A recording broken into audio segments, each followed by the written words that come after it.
Okay, this is going to be the similarities between Adam and Noah. Number one, both have dominion given to them. In Genesis 1:26, God gives Adam dominion over the fish of the sea and over the fowl of the air. He does the same thing with Noah when he gets off the ark. Number two, both connected with animals. As you know, Adam named them. Noah took them 2 by 2 and got them on the ark. Number three, both told to be fruitful and multiply. In Genesis 1:22 and Genesis 9:1, both are given that command to be fruitful and multiply because both are populating the earth. Both are told to replenish.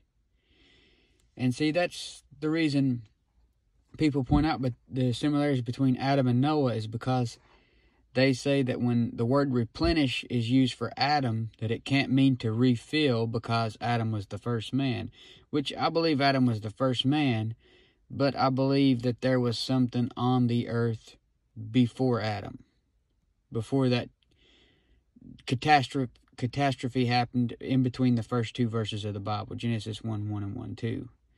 And that was when Lucifer was reigning.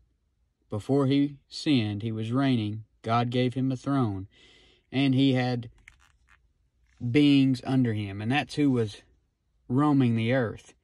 So when they rebel and sin, God makes Adam, puts him on the earth, and he's told to replenish, just like Noah is told to replenish. Number 4, both have 3 sons. Both Adam and Noah have 3 sons. In Genesis 4:2 and 4:25, you see that Adam had Cain and Abel and Seth. Genesis 5:32, you see that Noah has Shem, Ham, and Japheth. Number 5, both of them are naked when they sin. In Genesis 2:25, Adam was naked because he was unashamed of his nakedness. And in Genesis 3:7, that's when they sin and they realize they're naked. And then in Genesis 9:21, Noah is uncovered within his tent, and that's when he sins. Number 6, both take of the same forbidden fruit.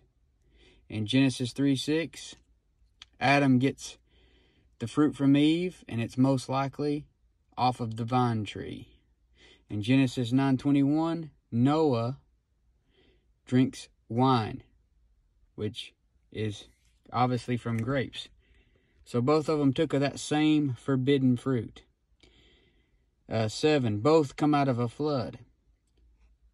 Genesis 1:9 shows you that God separates the waters and makes the dry land appear. And as you obviously know, Noah comes out of a flood. And number 8, both told to not eat something. In Genesis 2:17 and Genesis 9:4, and Genesis 2:17, Adam is told not to eat off of the tree. In Genesis 9:4, Noah is told not to eat blood. Number 9, both replace an evil race. As we already talked about, Adam and Eve were to replace the Lucifer and the angels that followed him. And in Genesis 6:9, you'll see that Noah was a just man and perfect in his generations. Perfect in his generations. His family was the only one that hadn't most likely been corrupted. And they had to replace an evil race. The whole earth was corrupt before God. Number 10, Adam dressed and kept a garden. In Genesis 2:15, Noah was a husbandman. In Genesis 9:20. Number 11, the product of their garden led to their fall. As you know, they took off the tree in Genesis 3:6, and Noah became a husbandman, planted a vineyard, and drank of the wine, and ended up sinning. Number 12, their nakedness was covered by someone else. In Genesis 3:21, you know that the Lord covered the nakedness of Adam. In 9:23, you know that Shem and Japheth covered the nakedness of Noah. 13, their sins bring a curse on their seed. Romans 5:12 shows us that by one man sin entered into the world, and death by sin. Genesis 9:25 shows you that Noah's son Ham and his line, Canaan, Noah says, "Cursed be Canaan," because of what Ham did. Their sins bring a curse on their seeds. Number 14, prophecy is given after their fall. In Genesis 3:15, that's the promise of the seed. That's where you see the promised seed. And in 9:25 through 27, this is a prophecy that Noah gives about Shem, Ham, and Japheth.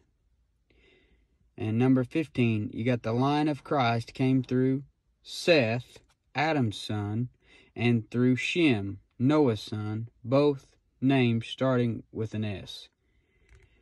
But that's some similarities between Adam and Noah, and I've always thought that was interesting from the first time somebody showed it to me, and I wanted to show it to you. And I have it written down in my interleaved Bible in Genesis chapter 9. And maybe you could write that somewhere in your Bible. Maybe show somebody else, they might find it interesting.